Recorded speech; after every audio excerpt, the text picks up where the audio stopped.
இன்னைக்கு எபிசோட்ல கோபி அவங்க அம்மா கிட்ட இதெல்லாம் நமக்கு தேவையாமான்னு கேக்குறாரு. அதுக்கு அவங்களும் அப்போ உன் பிஸ்னஸே இல்லாம போயிடும் பரவாயில்லையான்னு கேக்குறாங்க.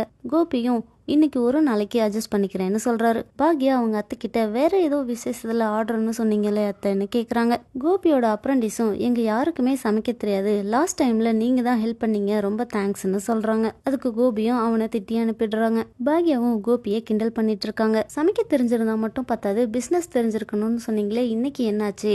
பிசினஸ் தெரியலட்டி கூட கத்துக்கலாம் இப்போ என்னை மாதிரி, ஆனா சமைக்க கத்துக்கோங்க சார்னு சொல்லி கிண்டல் பண்றாங்க. கோபியும் போகலான்னு பாக்குறாரு. ஆனா பாக்யா பணமே கொடுக்காம போறீங்கன்னு கேக்குறாங்க. பணம் தானே அக்கௌண்ட்டுக்கு வந்துரும்னு சொல்றாரு. பாக்யாவும் அவங்க அத்தை கிட்ட பணம் வந்துரும்ல அத்தைன்னு கேக்குறாங்க. அவங்களும் நான் வாங்கி தரேன் பாக்யான்னு சொல்றாங்க. பாக்யா அவங்க அத்தை கிட்ட பிசினஸ் கொடுத்ததுக்கு ரொம்ப நன்றி அத்தைன்னு சொல்றாங்க. ஃபியூச்சர்ல ஏதாவது பிரச்சனை வந்தாலும் சொல்லுங்க, நான் ஹெல்ப் பண்றேன்னு சொல்றாங்க.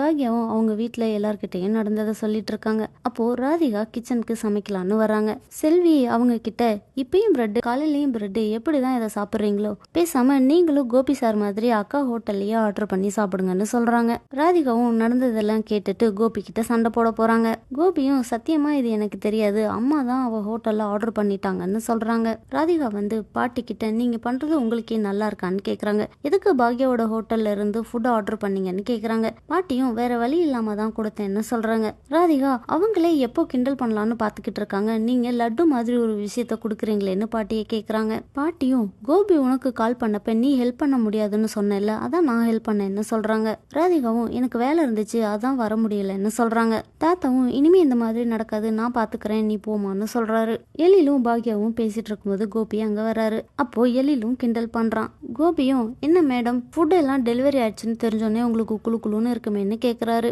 எழிலும் நீங்க பிரச்சனையில இருந்தப்போ அம்மா தான் ஹெல்ப் பண்ணாங்க, நியாயமா நீங்க அவங்களுக்கு தேங்க்ஸ் தான் சொல்லணும்னு சொல்றான். கோபியும் ரொம்ப தேங்க்ஸ் மேடம், போய் நிம்மதியா தூங்குங்கன்னு சொல்றாரு. அதுக்கு பாக்யாவும் நான் எப்பவுமே நிம்மதியா தான் தூங்குவேன், வாழவே முடியாதுன்னு சொன்னவங்க முன்னாடி வாழ்ந்து காட்டியிருக்கேன், அதனால இன்னைக்கு கொஞ்சம் எக்ஸ்ட்ராவே நிம்மதியா தூங்குவேன்னு சொல்றாரு. கோபியும் புலம்பிட்டு இருக்கிறாரு.